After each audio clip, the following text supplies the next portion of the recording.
আসসালামু আলাইকুম গাইস।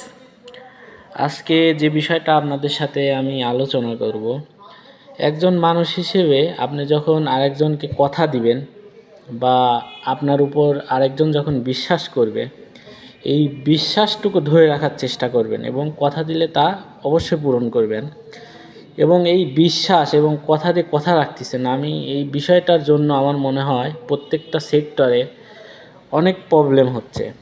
যেমন আমার কাস্টমার ডিউ আছে, আপনারা কম্পিউটারে দেখতে পারবেন কাস্টমার ডিউ, এটা লিস্ট। তো এনারা আমাদের পরিচিত বা অপরিচিত আছে, এনারা আমাদেরকে একটা কথা দিছিল বা তাদের উপর আমি বিশ্বাস করছিলাম যে নির্দিষ্ট একটা সময়ে আমাকে টাকা দিবে, কিন্তু আজ তারা আমার ফোনও ধরে না, নানান কাহিনী, নানান বাহানা। ইনফ্যাক্ট টাকা 22 সালের ডিউটাও 2025 সাল পর্যন্ত আছে। তো সুতরাং যার যার জায়গা থেকে বিশ্বাসটা রাখার চেষ্টা করবেন, এতে আপনার অনেক মঙ্গল হবে সবার জায়গা থেকেই। এবং বিশ্বাস ধরে রাখবেন এবং কাউকে কথা দিলে সে কথাটাও ধরে রাখবেন, কথাটা পূরণ করবেন।